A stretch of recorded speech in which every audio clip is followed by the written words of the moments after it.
Connecting motion में ही पुली वाले जो केस करेंगे, जिसमें मैंने ये बोला था कि एक पुली है, उसके अंदर एक मास होगा, दूसरा मास होगा, मास m1 और m2। इस केस में क्या होगा कि जो मास है उसमें कंडीशन होगी या m1 is greater than m2 होगा या m2 is greater than m1 होगा। अगर m1 m2 से भारी है तो ये नीचे की तरफ आएगा और ये ऊपर की तरफ जाएगा। सरफेस नहीं है तो यहाँ पे इनका सिर्फ एक वेट लगेगा, दैट इज m1g, और इसका वेट डाउनवर्ड डायरेक्शन में क्या होगा, m2g। ठीक है। सरफेस नहीं है तो कोई नॉर्मल रिएक्शन नहीं, क्योंकि बॉडी अगर किसी सरफेस पे होती है तो ही नॉर्मल रिएक्शन होता है, तो इस पे कोई नॉर्मल रिएक्शन नहीं होगा। नेक्स्ट, क्योंकि थ्रेड है, स्ट्रिंग है, तो स्ट्रिंग में टेंशन लगता है, तो एक टेंशन इधर लगेगा और एक टेंशन इधर, और स्ट्रिंग सेम है तो इसलिए T एंड T। ये बन गया पूरा फ्री बॉडी डायग्राम। अब सिंपल सी बात है, इसमें कोई हॉरिजॉन्टल फोर्स तो लग नहीं रहा है, तो यहाँ पे जो इक्वेशन बनेगी, अब यहाँ पे देखो, अगर मैं 4m1 के लिए केस करता हूँ तो मेरे पास देखो एक्सेलेरेशन किसकी तरफ है, m1g की तरफ। एक्सेलेरेशन किसकी तरफ है, m1g की तरफ, तो ये पॉजिटिव आ गया। किसकी तरफ नहीं है, t की तरफ नहीं है, तो t नेगेटिव आ गया। इक्वल टू क्या आ गया, m1a। ठीक है। इसी similar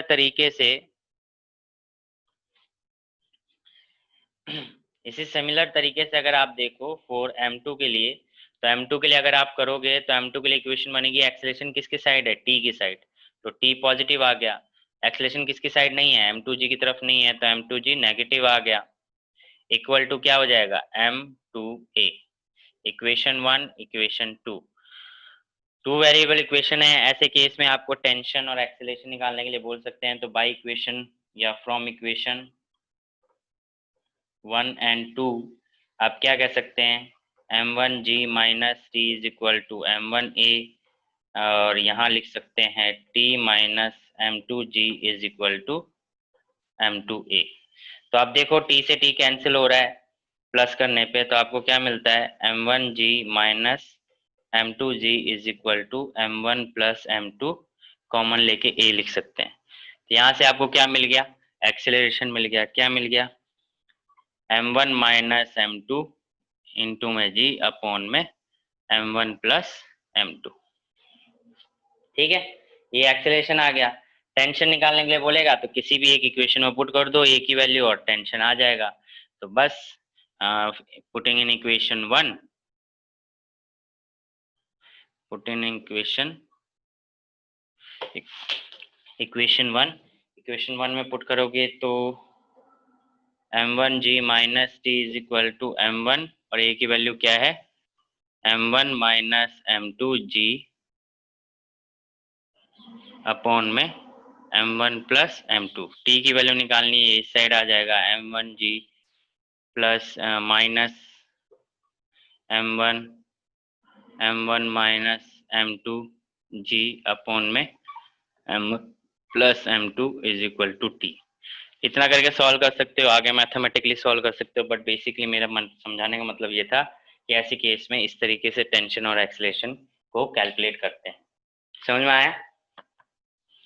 yes sir. Yes sir, एक बार दोबारा से समझा दो। फ्री बॉडी डायग्राम में अगर आप देखो तो यहाँ पे दो मास बॉडी हो गई, एक m1 और एक m2। अब इसमें एक कंडीशन दे सकता है, या तो m1 is greater than m2 होगा या m2 is greater than m1 होगा। मैंने कंडीशन ले ली m1 is greater than m2। तो m1 अगर ग्रेटर है, इसका मतलब m1 का मास ज्यादा है, इसका मतलब उसका वेट ज्यादा होगा, तो वो नीचे की तरफ मूव करेगा। और अगर m1 नीचे की तरफ मूव करेगा तो m2 किधर जाएगा, ऊपर की तरफ। तो m1 का एक्सेलरेशन डाउनवर्ड है और m2 का एक्सेलरेशन अपवर्ड है। वहीं पे अगर टेंशन और m1g की बात करोगे तो टेंशन जो है वो अपवर्ड डायरेक्शन में लगेगा। पहले तो इनका वेट ही ले लो, m1g और ये m2g। m1g, अब ये वेट आ गया, अब कोई सरफेस नहीं है तो इसमें कोई नॉर्मल रिएक्शन तो लगेगा नहीं। स्ट्रिंग एक है तो टेंशन लग गया T। इक्वेशन बनानी है फॉर m1 के लिए, एक्सेलरेशन जिसकी तरफ है वो पॉजिटिव, जिसकी तरफ नहीं है वो negative. m1g minus T is equal to हमेशा क्या आता है, मास इंटू एक्सेलरेशन। सिमिलरली हम यहाँ करेंगे, एक्सेलरेशन किसकी तरफ है, T की तरफ, T पॉजिटिव, m2g नेगेटिव है तो m2g नेगेटिव, और इक्वल टू में क्या आ गया, m2a। ठीक है, तो इन दोनों को अगर आप ऐड करते हो इक्वेशन को, आपने टू वेरिएबल इक्वेशन मेथड आपने करा है, तो इक्वेशन को ऐड करोगे तो टी से टी कैंसिल हो जाएगा, आपको ए की वैल्यू मिल जाएगी, और ए की वैल्यू मिल जाएगी तो इस ए की वैल्यू को आप किसी भी एक इक्वेशन में पुट करके सॉल्व कर सकते हैं। ठीक है,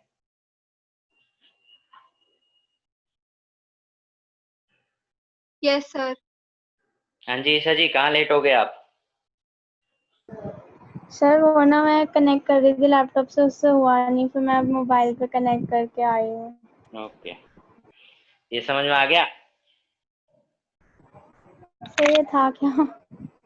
वही कनेक्टिंग मोशन है लास्ट क्लास में जो हमने किया था। अब यहाँ पे पुली वाला केस आ गया है, तो पुली वाले केस में हम मास का केसेस ले रहे हैं, M1 डाउन, M1 और M2 का केस होगा।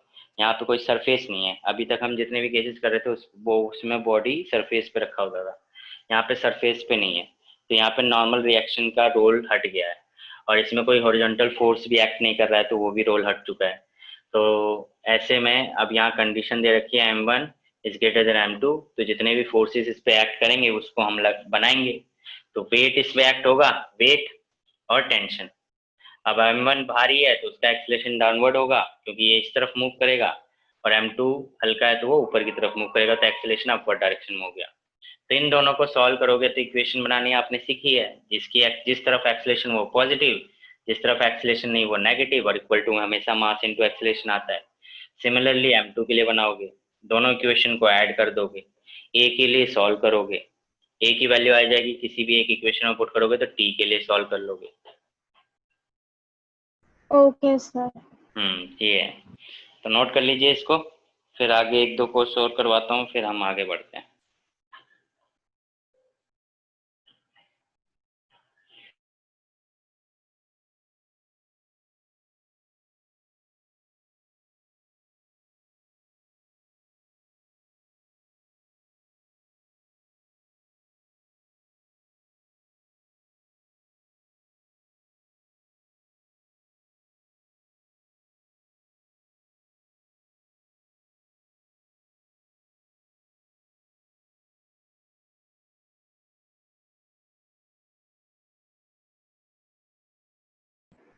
सर कर लिया नोट।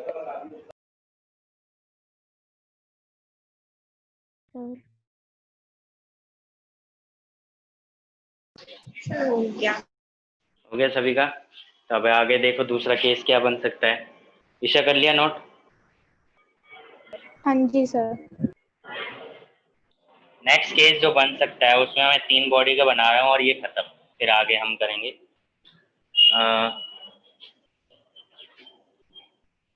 पुली है M1,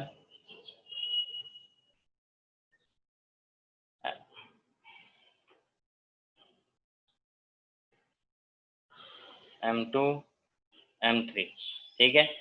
तो इसमें देखिए 3 केस है, इसमें एक्सीलरेशन इस तरफ है, और या यूं कह लीजिए एक्सीलरेशन इस तरफ है और इधर एक्सीलरेशन अपवर्ड डायरेक्शन में। तो अगर आप देखोगे तो यहाँ पे इसका वेट होगा M1 जी,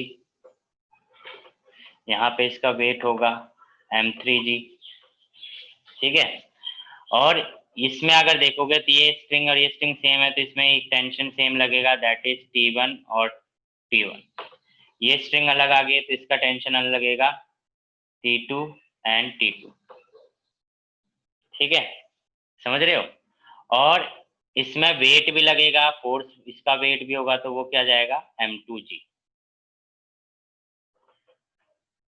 क्लियर है? ये फ्री बॉडी डायग्राम है। अब आपको क्या करना है, इक्वेशन बनानी, एक एक के लिए इक्वेशन बना लीजिए और सॉल्व कर लीजिए, इजीली सब सॉल्व हो जाएगा, ठीक है।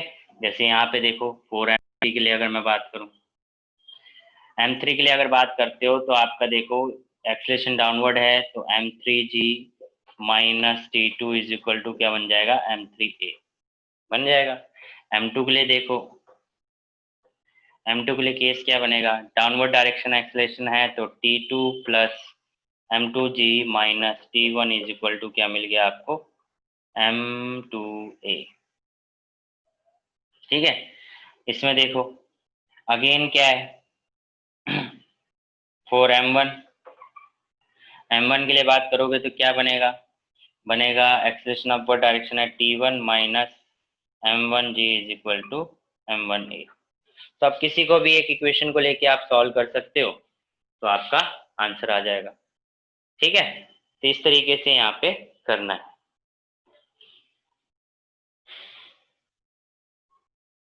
मैथमेटिकली समझ गए।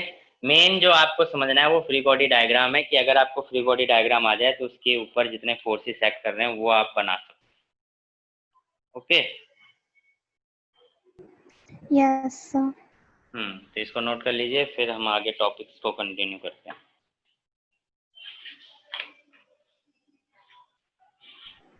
सर आप वो रेजोल्यूशन वाला और फैक्टर्स वाला एक बार समझा देना टॉपिक। समझा दूंगा।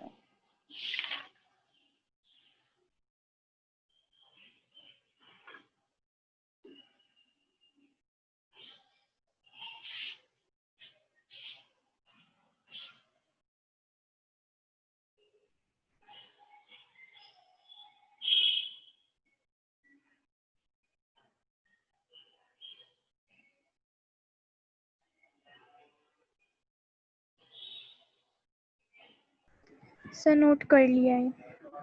कर लिया, चलिए यस ये चीज आप समझ गए। दूसरी बात देखिए, नेक्स्ट अब हम टॉपिक पढ़ रहे हैं तो हमारे पास केसेस आते हैं। अगर आप देखो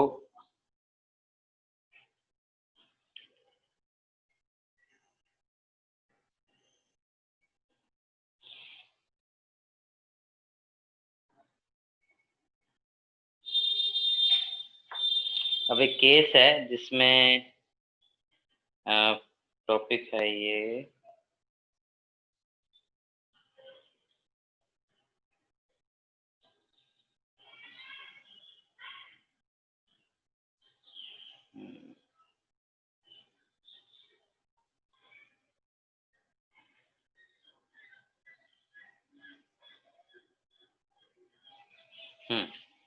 तो टॉपिक है ये हॉर्स एंड कार्ट प्रॉब्लम।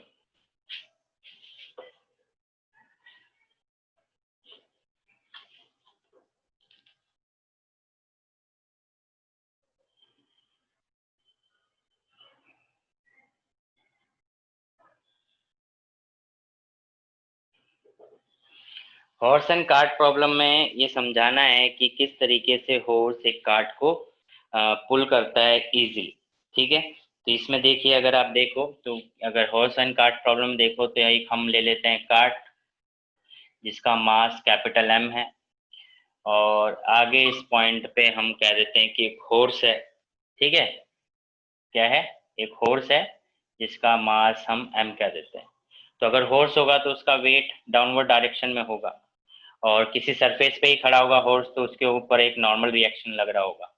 अब ये जो स्ट्रिंग है जिसके थ्रू ये कार्ट को पुल कर रहा है उसमें टेंशन भी लगेगा T एंड P, है ना। और क्योंकि फोर्स आगे चल रहा है तो मान लीजिए वो आगे की डायरेक्शन में क्या कर रहा है, फोर्स लगा रहा है। क्या लगा रहा है, कैपिटल F फोर्स लगा रहा है घोड़ा। तो जब वो फोर्स लगा रहा है, या यूं समझ ले हॉरिजॉन्टल एक कंपोनेंट फोर्स वो कैसे लगाएगा, आगे की तरफ फोर्स किस तरीके से लगाता है, आगे की तरफ वो फोर्स लगाता है पैरों से। तो हम कहेंगे कि वो डायरेक्शन इस तरीके से एक फोर्स लगा रहा है। ठीक है, क्या कर रहा है, इसकी वजह से एक फोर्स लगा रहा है। तो ये जो फोर्स है इसका एक रिजल्टेंट होगा नॉर्मल रिएक्शन, इसको R मान लीजिए, ये तो वर्टिकल और हॉरिजॉन्टल कंपोनेंट हो जाएगा, ये नॉर्मल रिएक्शन है। ठीक है, क्योंकि फोर्स बैकवर्ड डायरेक्शन में लगा रहा है। और ये एक अगर तरीके से हम मान लें कि अगर एक रिजल्टेंट है तो इसका एक वर्टिकल कंपोनेंट बनेगा और एक हॉरिजॉन्टल कंपोनेंट बनेगा। ठीक है, यूं समझ लिए कि अगर ये एक रिजल्टेंट है इस फोर्स का तो ये वर्टिकल एंड हॉरिजॉन्टल कंपोनेंट बनेंगे कि ये जो फोर्स F फोर्स है वो दो कंपोनेंट में ब्रेक हो गया, that is vertical and horizontal component. Now the case is, अगर आप देखो और यहाँ पे घोड़े का जो मास है वो क्या है, M। वैल्यूज लिख लेते हैं। M जो है ये मास ऑफ फोर्स हो गया, capital M is the mass of cart. इसमें क्या होगा, पीछे की तरफ फ्रिक्शन फोर्स लगेगा। ठीक है, गाड़ी आगे की तरफ चलनी चाहिए यानी एक्सेलरेशन, ये मान लेते हैं आगे की तरफ एक्सेलरेशन है। ठीक है, आगे की तरफ क्या है, एक्सेलरेशन है। T टेंशन इन स्ट्रिंग, जो भी वहां पे है स्ट्रिंग में, small f is the friction force,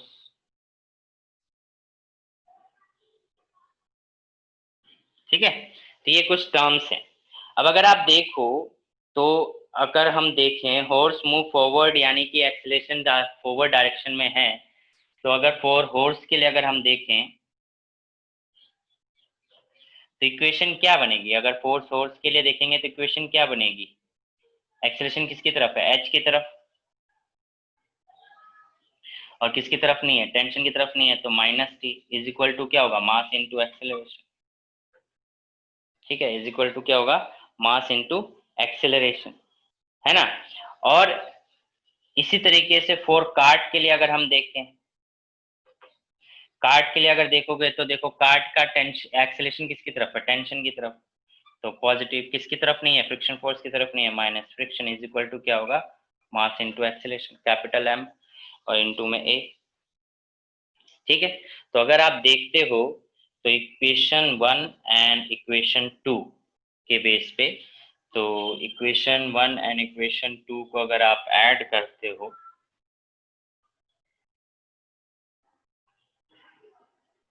T से टी गया तो क्या बचा? H minus F is equal to M A plus capital A,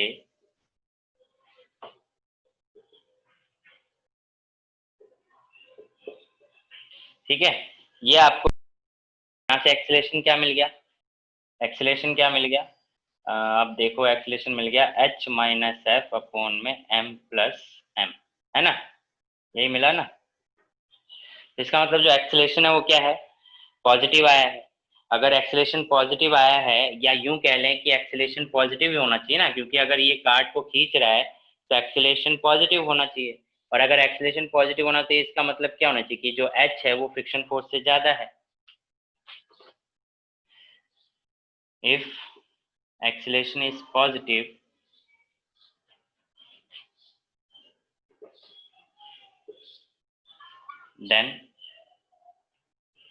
then h must be greater than f, h must be greater than f, that means कि जो horizontal component है वो क्या है? हॉरिजॉन्टल कंपोनेंट क्या है? वो ग्रेटर देन फ्रिक्शन फोर्स है। इसका मतलब क्या हुआ कि जो फोर्स है वो इजीली क्या कर पा रहा है? कार्ट को खींच पा रहा है। Simply horse and cart problem में क्या है कि आपको जस्ट फ्री बॉडी डायग्राम मतलब समझाना होता है। तो हमने एक कार्ट लिया है, एक फोर्स लिया है जिसका मास स्मॉल एम है, कार्ट का मास कैपिटल एम है, फोर्स का वेट लग रहा है W, पर वो फोर्स पीछे की तरफ लगा रहा है रोड पे बैकवर्ड डायरेक्शन में एक एंगल पे, तो वो जितना फोर्स इसकी तरफ लगा रहा है उसका एक रिजल्टेंट हम मान ले रहे हैं, रिएक्टेंट या कह रहे हैं नॉर्मल रिएक्शन R। तो इस रिएक्शन का, क्योंकि वो पीछे की तरफ फोर्स लगाएगा तो उसके ऊपर रोड एक बैकवर्ड रिएक्शन देगी, तो ये रिएक्शन है। और ये रिएक्शन कंपोनेंट के दो कंपोनेंट बनते हैं, vertical and horizontal component.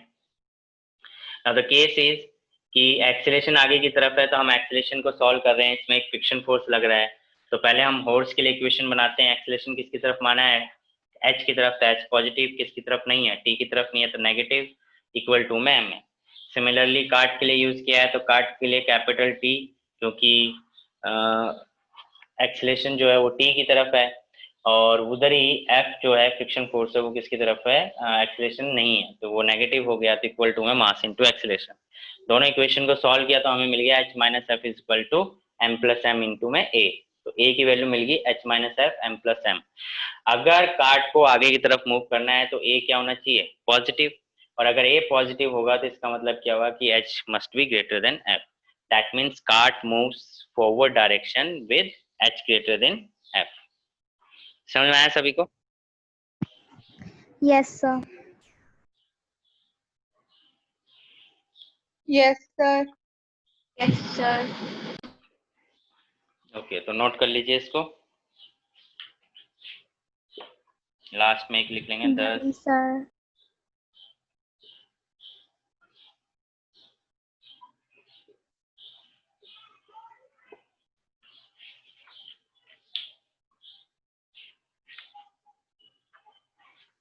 Done, sir. Done. Done, sir. सबने कर लिया?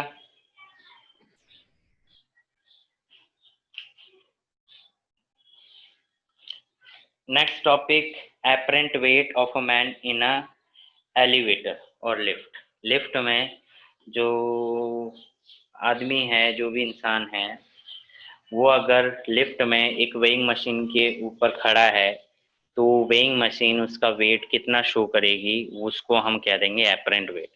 उसका एक्चुअल वेट और एपरेंट वेट में क्या डिफरेंस देखने को मिलता है जब लिफ्ट के बाकी अलग अलग केसेस हम देखते हैं, जैसे कि lift accelerated upward, lift accelerated downward, lift moving constantly upward and downward direction.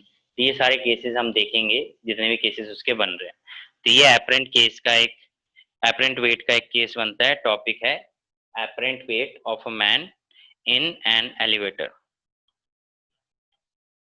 Okay, रब कर दें इसे। Yes, sir. तो देखिए,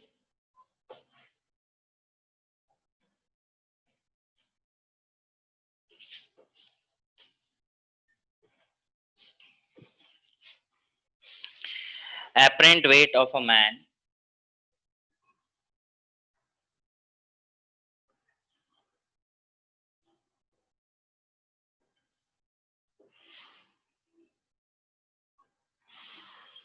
लिफ्ट और एलिवेटर, ठीक है। तो इसमें अलग अलग केस करेंगे। तो इसमें अलग अलग केस, सबसे पहला केस जो होगा वो क्या होगा, when the lift moves upward with acceleration, ठीक है। पहला case, when lift moves upward with acceleration, ठीक है। ए एक्सेलरेशन के साथ जो लिफ्ट है वो अपवर्ड डायरेक्शन में मूव कर रही है। तो अगर आप इसका डायग्राम देखो, ये लिफ्ट है, ये वेइंग मशीन है, इस पे ये ईशा खड़ी है, ठीक है। तो ये इसका नीचे वेट हो गया और अपवर्ड डायरेक्शन में इसका नॉर्मल रिएक्शन हो गया। क्लियर है। और बॉडी अप, जो लिफ्ट है वो अपवर्ड डायरेक्शन में एक्सीलरेटेड है, मतलब कि एक्सीलरेशन अपवर्ड डायरेक्शन में।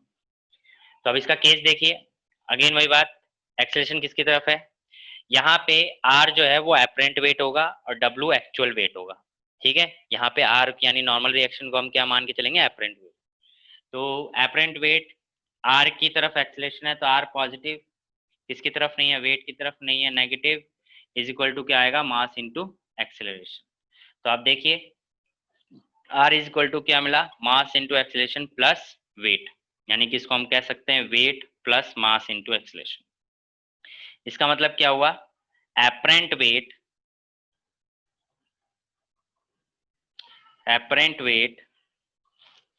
is greater than actual weight।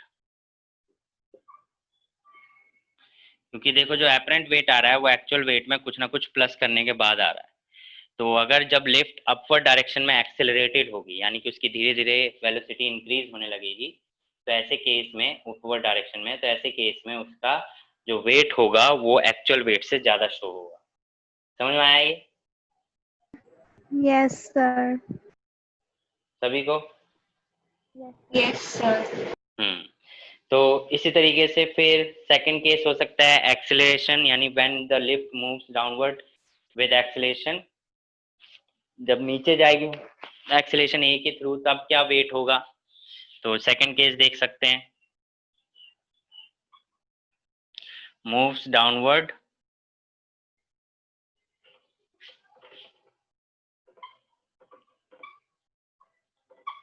With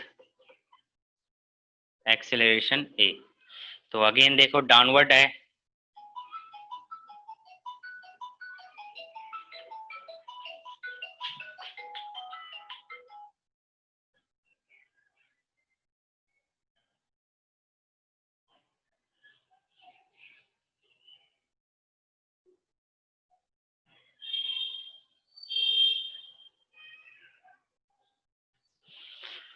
तो एक्सेलरेशन है, डाउनवर्ड डायरेक्शन में है, ये इसका नॉर्मल एपरेंट वेट और ये इसका एक्चुअल वेट। तो डाउनवर्ड डायरेक्शन में एक्सेलरेशन है। अब डाउनवर्ड डायरेक्शन में एक्सेलरेशन है, इसका मतलब क्या हुआ, कि weight positive or negative is equal to mass into acceleration. हमें निकालना है आर, तो आर इज इक्वल टू उधर जाएगा और एम में माइनस में आ जाएगा। तो आर इज इक्वल टू क्या मिल गया, वेट माइनस एम ए। तो आप देख रहे हो जो एपरेंट वेट है वो एक्चुअल वेट में कुछ ना कुछ माइनस करके आ रहा है। इसका मतलब क्या हुआ कि जो एपरेंट वेट है वो लेस देन एक्चुअल वेट है। ठीक है, एपरेंट वेट जो है वो क्या है, is less than actual wait. ठीक है, यानी कि लिफ्ट जब डाउनवर्ड डायरेक्शन में जाएगी और धीरे धीरे उसकी वेलोसिटी इंक्रीज होने लगेगी, तो ऐसे केस में जो मशीन है वो आपका वेट कम दिखाएगी एक्चुअल वेट से। क्लियर। नेक्स्ट केस क्या हो सकता है, नेक्स्ट केस हो सकता है when the lift is at rest और moving with uniform velocity downward और अपवर्ड डायरेक्शन। ठीक है, third case when the lift at rest or moving with constant velocity upward or downward direction। ठीक है, upward and downward direction में अगर body move करेगी तब क्या होगा, तो अगर देखिए रेस्ट पे हो चाहे सेम कांस्टेंट वेलोसिटी से हो, तो एक्सीलरेशन क्या होता है, जीरो। एक्सीलरेशन क्या हो जाएगा, जीरो। तो एक्सीलरेशन जीरो हो गया, ये इसका हो गया नॉर्मल एपरेंट वेट और ये हो गया एक्चुअल वेट। अब एक्सीलरेशन जीरो है तो इसका मतलब क्या हो जाएगा, R minus W is equal to zero, क्योंकि मास इंटू एक्सीलरेशन तो जीरो आ जाएगा। तो यानी कि R इज इक्वल टू क्या आ गया, W, that means apparent weight, apparent weight is equal to actual weight, है ना। Apparent weight is equal to actual weight, यानी कि अगर लिफ्ट अगर रेस्ट पे होगी या फिर कांस्टेंट वेलोसिटी से अपवर्ड और डायरेक्शन डाउनवर्ड डायरेक्शन में मूव करेगी, तो ऐसे केस में एपरेंट वेट और एक्चुअल वेट क्या होंगे, इक्वल होंगे। ठीक है, क्लियर है। नेक्स्ट लास्ट केस जो होता है when the lift free fall, freely fall, यानी फ्री फॉल अगर हो। ठीक है, fourth case when lift falls freely. अगर लिफ्ट फ्रीली फॉल हो जाएगी तो इसका मतलब एक्सीलरेशन किसके बराबर हो जाएगा, एक्सीलरेशन किसके बराबर हो जाएगा, जी के। एक्सीलरेशन किसके बराबर हो जाएगा, जी के। तो अगर आप देखो तो एक्सीलरेशन किसकी डाउनवर्ड डायरेक्शन में होगा, तो किसकी तरफ है, वेट की तरफ, और किसकी तरफ नहीं है, आर की तरफ नहीं है, तो R negative is equal to mass into acceleration, और एक्सीलरेशन किसके बराबर है, जी के। तो ये भी जी आ गया। तो आर इज इक्वल टू क्या आ जाएगा, वेट माइनस एम जी, और वेट होता क्या है, एम जी। तो M G minus M G क्या मिल जाएगा, जीरो। यानी कि एपरेंट वेट क्या आ गया आपका, जीरो। यानी कि मशीन कोई भी वेट शो नहीं करेगी, मशीन कोई भी वेट शो नहीं करेगी, आप हवा में उड़ रहे होंगे। ठीक है, तो ये केस होगा जब मशीन की वायर टूट जाए और वो फ्री फॉल के केस में आ जाए। ठीक है, तो ये सारे केस समझ में आए। ये केस जब, क्या कह रहे हो, सर कुछ नहीं, मैं कह रही समझ आ गए कैसे। Okay okay. तो लिफ्ट अपवर्ड डायरेक्शन में है एक्सेलरेटेड, तो वेट ज्यादा होगा। लिफ्ट डाउनवर्ड डायरेक्शन में है एक्सेलरेटेड, तो वे एपरेंट वेट कम होगा। अगर लिफ्ट रेस्ट पे हो या यूनिफॉर्म वेलोसिटी से चल रही है, कांस्टेंट वेलोसिटी से चल रही है, चाहे अपवर्ड हो चाहे डाउनवर्ड हो, तो apparent weight is equal to actual weight. और अगर लिफ्ट का अगर फ्री फॉल केस है तो क्या हो जाएगा, एपरेंट वेट जीरो। ठीक है, एग्जाम में ये डायरेक्ट क्वेश्चन आता है, तो इसी तरीके से आपको सॉल्व करके दिखाना होता है।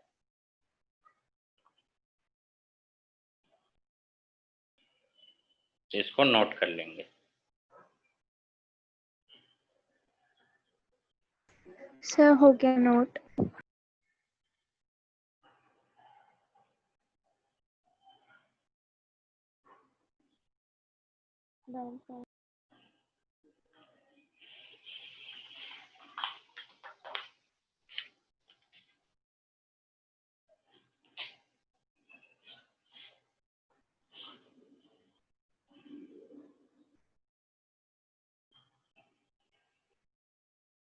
सर हो गया।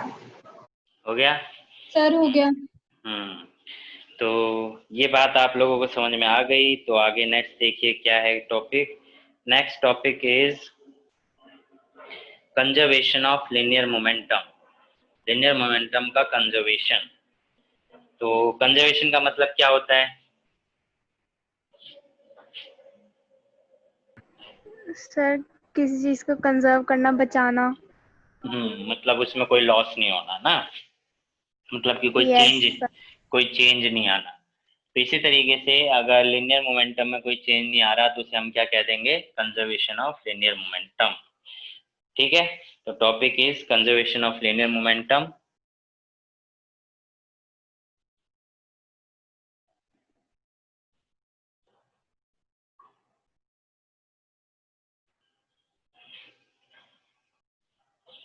अब इसकी डेफिनेशन लिख लीजिए।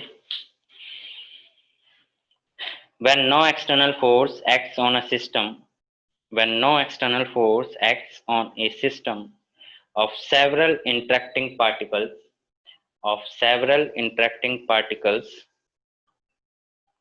when no external force acts on a system of several interacting particles, the total linear momentum of the system is conserved.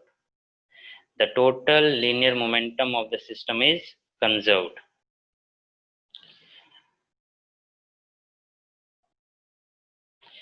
The total linear momentum is sir repeat कर दो। when no external force acts on a system of several interacting particles, the total linear momentum